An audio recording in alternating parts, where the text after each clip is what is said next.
वो अंडा हमेशा जो कपास का जो ऊपरला कच्चे पत्ते हैं 51% अंडे तो वहां देगी, एक एक करके देगी। कोई दुश्मन आ भी जाए तो भी कुछ ना कुछ अंडे बच जाएंगे। 30% अंडे 29-30% अंडे वो कपास के दूसरे हिस्सों पर रखेगी, पौधे के रूंग पे रख दिया, फूल पे रख दिया, टिंडे पे रख दिया। और 19% अंडे कपास से बाहर रखेगी। और उनका जवान मार रो स्प्रे मार, मेरा बीज फिर भी नहीं मरेगा। 19% तो कपास तो बाहर ज्यादा रहे। आपके कैंसर, आप एक 221 के आसपास रजिस्टर्ड इंसेक्टिसाइड है हिंदुस्तान में, 221। आप एक ऐसा उठा के लाए जो कार्सिनोजेनिक ना हो, जो कैंसर ना करता हो, जो डायबिटीज ना करता हो। इनके नुकसान बताइए सर, क्या क्या है सबके सब कैंसर? इनके एक तो पैंक्रियाज के ऑपरेशन होने लगे मेरे। हाँ, गड़े हो रहे हैं रोज। हाँ, वो इसका मुख्य कारण है। वो एंडोक्राइन ग्लैंड है एक, और ग्लैंड के ऊपर इन केमिकल्स के सबसे ज्यादा नुकसान आते हैं। ये लीवर किडनी जो फैल ला रहे हैं, किसी भी गोडा नुआना जाओ किसी भी गांव में, और चाक आजकल रिवाज चाल पड़ा। 6 जने नुकारा बिना मीठी लाइए, तो मैं बिना मीठी पीऊँ चीनी की। और आप ये देखो कॉटन बेल्ट, काजू बेल्ट हिंदुस्तान में सबसे पहले कैंसर की बेल्ट भी यही होनी। और पंजाब में तो हालत ये होगी, हरियाणा से भी 10 साल अगाऊ थे। अकोड़ते तो बच्चे भी पूरे कौन जन्म दे 9 महीने माने पेट में राखण खातर गर्भ से लुवाना पड़ा। वहां बच्चे बिना कान्ना क्यों लाग गए, बिना नाका क्यों लाग गए। और आपको हर 5वें 6ठे गांव में एक आध परिवार ऐसा मिल जाएगा जहाँ कैंसर के कारण लोग हो गए शहीद, और वो छोटे छोटे बालक बच रहे हैं बस। और हालत यह आखिरी होगी, आपकी वो ट्रेन है वो जो आप कोट करते हो, कैंसर एक्सप्रेस कहने लगे। मृत्योर्मा अमृतम गमय। जहाँ जहाँ असत है वहाँ वहाँ सत्य की स्थापना हो, जहाँ जहाँ अंधेरा है वहाँ प्रकाश की स्थापना हो, और जहाँ जो जो चीज़ें हमें मृत्यु देती हैं, दुख देती हैं, उससे हमें अमरत्व की प्राप्ति हो। तो खेती में भी बहुत अंधेरा है, जीवन में उससे अंधेरा आ रहा है, और हम अमृत खाने के बजाय विष पान कर रहे हैं। और मुझे भी पहली बार सुनकर के यह आश्चर्य हो रहा था जब कीटों के बारे में मैंने देखा। तो जैसे श्रद्धेय आचार्य श्री ने हजारों प्रकार की जड़ी बूटियों का कलेक्शन किया हुआ है, क्यों लगभग पूरे जीवन की साधना उसी पर केंद्रित रही। और अभी विश्व भेषज संहिता के नाम पर से करीब 5000 से ज्यादा जड़ी बूटियों के बारे में वो जो है एक बहुत बड़ी तैयारी चल रही है कि सारे देश को पता लगे हमारी धरोहर क्या है, हमारी ऋषियों की विरासत क्या है। मैंने तो जिंदगी में पहली बार इतने कीड़ों के फोटो ही देखे कि शायद ये बहुत लोगों के लिए नई जानकारी होगी कि जो है इतने प्रकार के कीट जो है हमारी फसलों में पाए जाते हैं। 2-4 प्रकार के, 5 प्रकार के जैसे कीड़े हमने देखे होंगे फसल में कभी। अच्छा, किसान को तो ज्यादा तो पता भी नहीं होता। जैसे मुझे ऐसा लगता है कि 5 से 10 के बारे में थोड़ी बहुत जानकारी होती है किसान को भी, बाकी भाई कीड़े हैं और वो उनकी ये दवाई बताती हैं। जैसे कहा कि भाई वो आंख बंद करके रिकमेंड करते हैं कि भाई ये डाल दो और इतनी डाल दो, बस उसका क्या होगा क्या नहीं होगा। तो ये एक बहुत बड़ी बात थी कि 1 एकड़ में ही करीब 107 प्रकार के तो कपास के ही हैं, और बाकी भी तो थोड़े बहुत थे ना। बाकी भी हैं जी, वैसे तो 9 लाख के आसपास कीड़े, तो 9.5 लाख के आसपास हैं। ये तो हमारी जड़ी बूटियों से भी क्रॉस करके चले गए। तो और उसमें जो है जब हम इनसे पूछ रहे थे कि भाई ये जो है ये कीड़े मारने की फिर दवाई क्यों देते हैं लोग, और ये हमको नहीं पता क्यों दे रहे।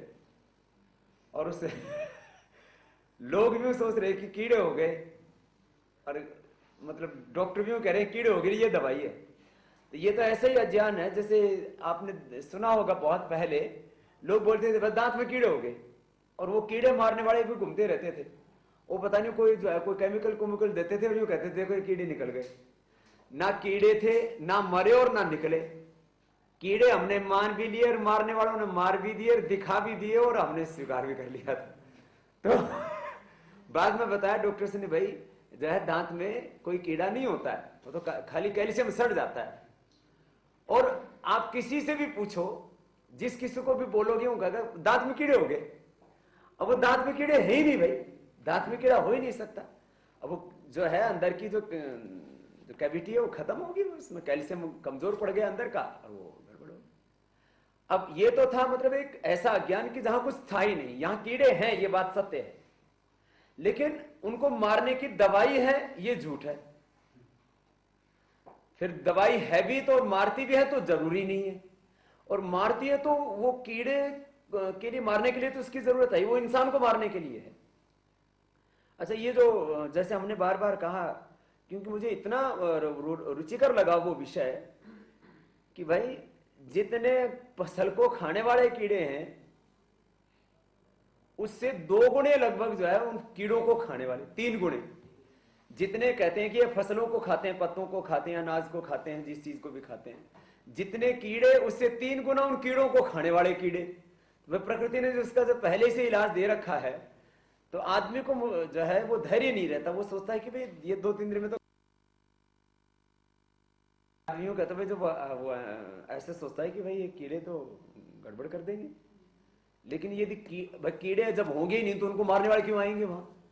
तो ये ऐसा एक विज्ञान और जो प्रकृति का जो चक्र जो है, इसका इनको जो कुदरती ज्ञान हुआ है, मुझे लगता है ये सारी बातें और ये निष्कर्ष जब समाज के सामने पहुंचेंगे कि भाई देख लो इसको। अच्छा, मुझे तो ऐसा एक ही चीज के ऊपर मैं पहुंचा इसमें कि भाई वो आदमी जो है ना, वो 2-3 दिन 5 दिन 10 दिन की इंतजार करने के लिए तैयार नहीं। यदि 5-10 दिन की इंतजार ही कर ले तो उसको खाने वाले भी आ जाएंगे। और वो 5-10 दिन जो है उसको जो है वो जो सामने दिखता है और एकदम से प्रॉब्लम में आ जाता है, तो फिर उसको भय हो जाता है, फिर भ्रम हो जाता है।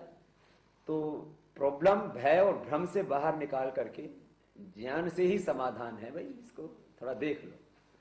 तो जैसे हमारे यहाँ संस्कृति में कहा जाता है, यो एवं वेद स एवं भवति, जानकारी ही समाधान है। ऐसे आजकल बोला जाता है ना HIV के बारे में, बस देख ले, मरना है तो कर, ये जो है HIV वाले में पड़ जा मामले में, और नहीं मरना है तो ठीक है।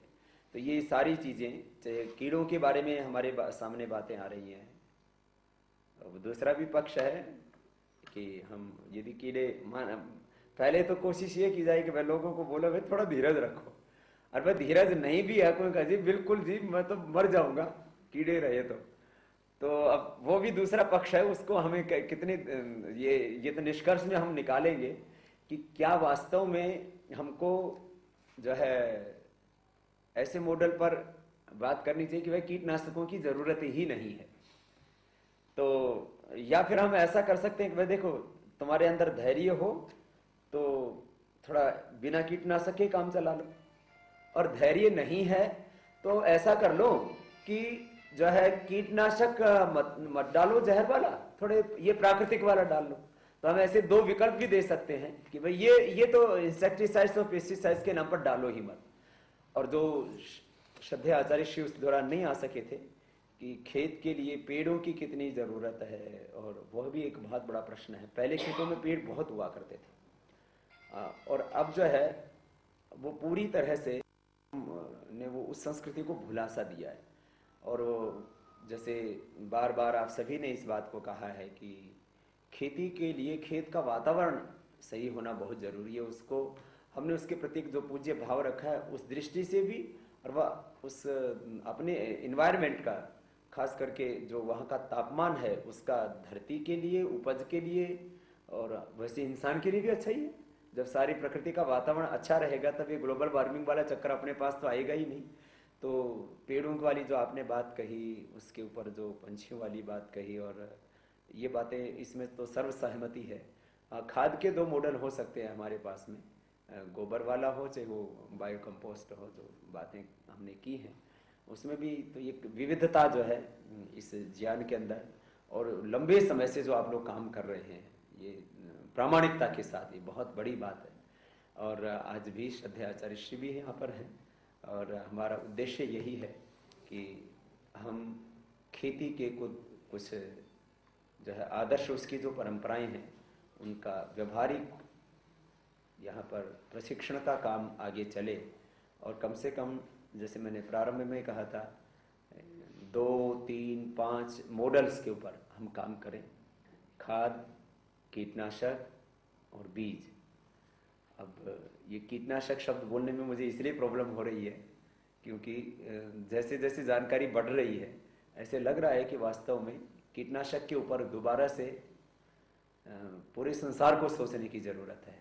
और कुछ चीजों में तो पहुंच ही गए निष्कर्ष पर वैज्ञानिक लोग भी, जैसे देवेंद्र जी बार बार कह रहे थे कि ये धान के ऊपर तो सभी वैज्ञानिकों ने कह ही दिया है कि इंसेक्टिसाइड्स उसमें बिल्कुल भी जरूरत नहीं है। तो ऐसे ही मुझे लगता है कि हम ये जो खाद और बीज वाली बात पर तो निर्विवादित रूप से हम सहमत हैं। और खाद में 2 तरह के तरीके हो सकते हैं, उसके ऊपर जो है आप सबने विचार रखे ही अपने कि एक गोबर से वाली खाद है और एक प्राकृतिक खाद जो है और जो प्रकृति से हमें मिलती है। तो इसमें भी अब कई तरह से आप सबने लंबे अरसे से 10, 20, 30 सालों से काम किया है और इसके ऊपर जो निष्कर्ष निकल रहे हैं हमें पूरा विश्वास है उससे एक आदर्श तरीका कृषि का पूरे देश के लोगों को जो है मिलेगा। और कृषि के क्षेत्र में ग्रीन रेवोल्यूशन तो के बारे में तो बहुत बातें हो चुकी। अब ये जो हम उसको अलग अलग नाम दे रहे थे, कल बहुत अच्छे अच्छे नाम आ रहे थे, हम उसको शाश्वत कृषि बोले, विषम मुक्त कृषि बोले, हम उसको कुदरती खेती बोले, हम उसको नैसर्गिक खेती बोले, हम उसको जो है ऑर्गेनिक फार्मिंग बोले, कुछ भी नाम जो अलग अलग तरह से लोग बोलते आ रहे हैं।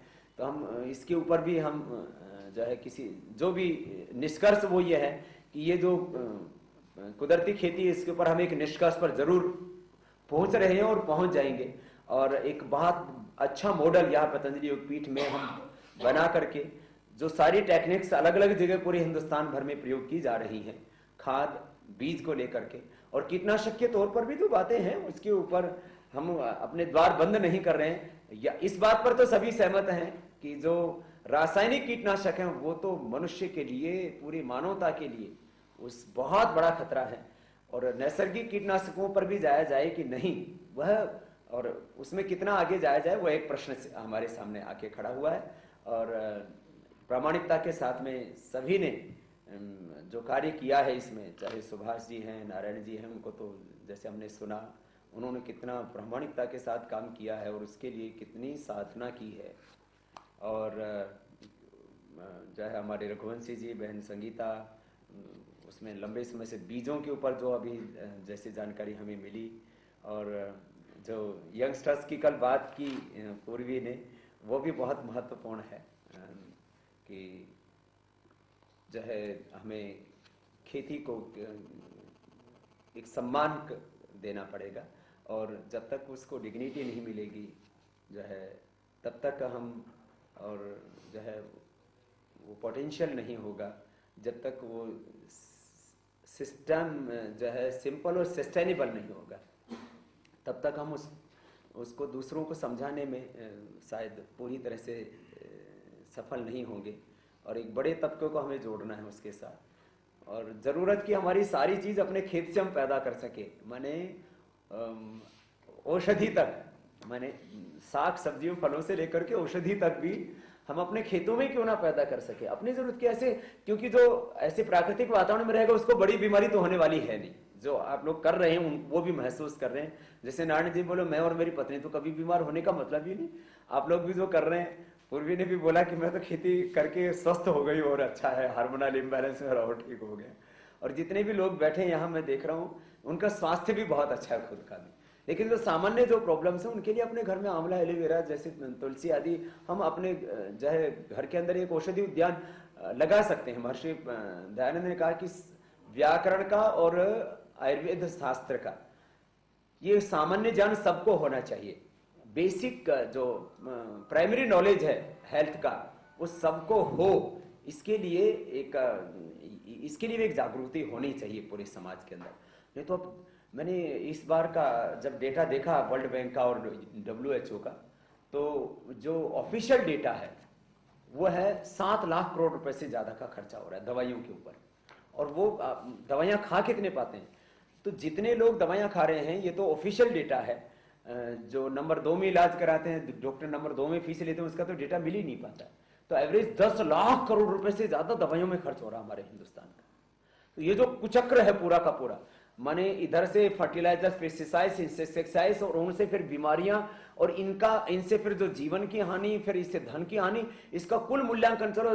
जीवन की हानि तो आदमी खत्म हो गया, अब उसको लोग गिनते नहीं है, लेकिन वो भी बहुत बड़ी चीज होती है। लेकिन हम यदि खाली 2 ही चीजों को देखें कि इधर से इंसेक्टिसाइड्स, पेस्टिसाइड्स और फर्टिलाइजर्स, और उससे फिर बीमारियां, और इनसे होने वाले और जो तमाम नुकसान हैं, जो है पशुओं में इनफर्टिलिटी आदि और सारी चीजों का, तो जो हम इसका ही कुल मूल्यांकन करें आर्थिक दृष्टि से, तो ही ये करीब, मुझे ऐसा लगता है, ये करीब 20 लाख करोड़ रुपए की देश की हानि हो रही है हमारी खेती ठीक ना होने से हर वर्ष। माने 5 साल में 100 लाख करोड़ रुपए देश के चले जाएंगे आने वाले 5 सालों में, यदि हमने इसको ठीक नहीं किया तो। और 100 लाख करोड़ रुपए कितनी बड़ी रकम होती है। हम दरअसल चीजों को कैलकुलेट नहीं करते, एक एक आदमी का हो रहा है। तो ये सब चीजों के ऊपर एक चिंतन चल रहा है, और ये मंथन में आज श्रद्धेय आचार्य श्री भी आए। एक बार उनका भी हम सबकी ओर से बहुत बहुत अभिनंदन करते हैं, बहुत व्यस्त रहते हैं वो। और ये पूरा पतंजलि योगपीठ का प्रकल्प उन्हीं के पुरुषार्थ से, उनके संकल्प से खड़ा है। मैं श्री देवेंद्र जी से कहूंगा कि आज हमारे कृषि की जो आप ऋषि के रूप में आप काम कर रहे हो, और उसमें आपको आगे के उद्बोधन के लिए आमंत्रित करें। धन्यवाद स्वामी जी।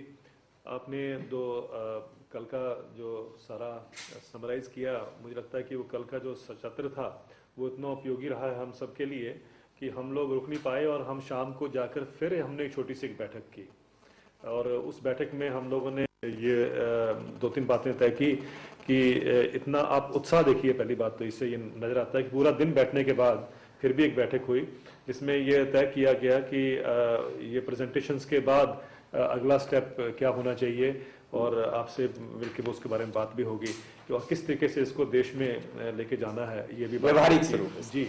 तो इसका मतलब है कि कहने का कि इतना उपयोगी रहा वो कल का सत्र, और इतना उत्साह उम्र के हिसाब से लगता नहीं है कि ऐसा होगा, लेकिन इतना उत्साह था कि क्योंकि सब के सब जो आए हैं यहाँ पर, वो मैंने जैसे पहले शब्द इस्तेमाल किया था कि दिग्गज हैं अपने अपने क्षेत्र में, तो उनकी भी एक बड़ी अपेक्षा है कि आज देश में जो काम नहीं इतने फैलाव से हो सका वो अब करने की जरूरत है, और आपके आशीर्वाद से उसको आगे ले जाने की जो एक शक्ति दिखाई दे रही है वो बहुत एक हिम्मत प्रदान करती है। आपने एक बात कही थी पेस्टिसाइड्स के बारे में, तो जो आपको आपने कहा, बिल्कुल ठीक कहा कि एक इंटरनेशनल राइस रिसर्च इंस्टीट्यूट ने खुद मान लिया कि धान के ऊपर पेस्टिसाइड्स की कोई जरूरत नहीं है, लेकिन फिर भी उसके बावजूद जो नेशनल सिस्टम्स हैं, जो जैसे हमारे देश में है या बाकी देशों में है, उन्होंने अब तक इसको स्वीकारा नहीं है। क्यों नहीं स्वीकारा? क्योंकि उसका पेस्टिसाइड इंडस्ट्री का बहुत बड़ा उसमें पुश रहता है, प्रेशर रहता है। एक आंध्र प्रदेश में जिस मॉडल की मैं अक्सर बात करता हूं, जहां पर कि 40 लाख एकड़ जमीन इस साल विदाउट केमिकल फर्टिलाइजर के और विदाउट केमिकल पेस्टिसाइड के उपयोग से उसमें खेती की जा रही है, 40 लाख एकड़, उसकी भी शुरुआत पेस्टिसाइड बंद करने से हुई थी। इसका मतलब जैसे आपने बिल्कुल ठीक कहा कि अगर हम पेस्टिसाइड्स की शुरुआत करें, पेस्टिसाइड्स को बंद करने के लिए लोगों को सलाह दें कि और उसका एक ऑल्टरनेटिव खड़ा कर दें, तो लोग उस बात को समझते हैं। और एक गांव, स्वामी जी, मैंने अपने सारे उसमें कार्य काल में मुझे नहीं मिला आज तक सारे देश में, एक गांव खम्मम जिले में रामचंद्रपुरम है, उस गांव की सारी जमीन जो है वो मॉर्टगेज हो चुकी थी। और वो क्योंकि वो वही ग्रीन रेवोल्यूशन का मॉडल अप्लाई करते थे, केमिकल फर्टिलाइजर, केमिकल पेस्टिसाइड। उस गांव ने सोचा 6 साल पहले, 3 साल पहले उस गांव ने सोचा कि हम पेस्टिसाइड्स का उपयोग नहीं करेंगे। उन्होंने पेस्टिसाइड्स का उपयोग बंद कर दिया। 3 साल के अंदर उस गांव ने अपनी जमीन जो मॉर्टगेज की थी वापिस ले ली, और जो इंटरेस्ट था वो भी पे कर दिया।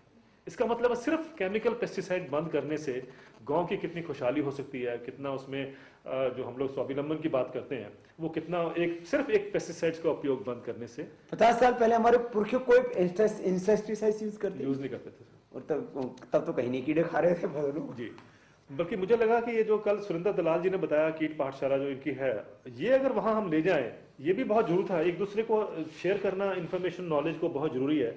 वहां पर वो बायोलॉजिकल पेस्टिसाइड्स का उपयोग करते हैं।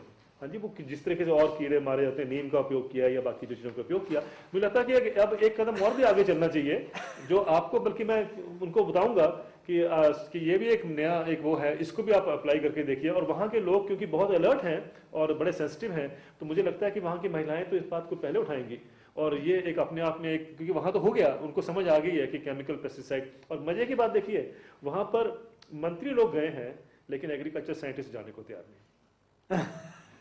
ये बहुत दुर्भाग्य है। हाँ जी, और वर्ल्ड बैंक सपोर्टेड है। वर्ल्ड बैंक ने भी एक बार कर तो दिया, लेकिन अब वो वर्ल्ड बैंक पीछे हाथ हटा रहा है, क्योंकि वर्ल्ड बैंक भी नहीं चाहता कि ऐसा मॉडल निकल के आए जिसमें फर्टिलाइजर पेस्टिसाइड का उपयोग ना हो। देवेंद्र जी, पूरी दुनिया की सत्ता परोक्ष रूप से पूंजीपति चला रहे हैं जी, पूरी दुनिया की सत्ता, केवल भारत की नहीं। अमेरिका, ब्रिटेन से लेकर के पूरी दुनिया की सत्ता। जो कल दलाल साहब ने भी इस बात को कहा कि राजनीति और जो है व्यापार, तो राजनीति भी सेकंड है, व्यापार ही पूरी दुनिया के व्यवहार को चला रहा है। तो इन सब कुछ चीजों को देखते हुए मुझे लगता है कि ये कार्य जो हम लोग इस बैठक में बैठे हैं, ये बहुत उपयोगी और महत्वपूर्ण है। मैं गुजारिश करूंगा पंजाब से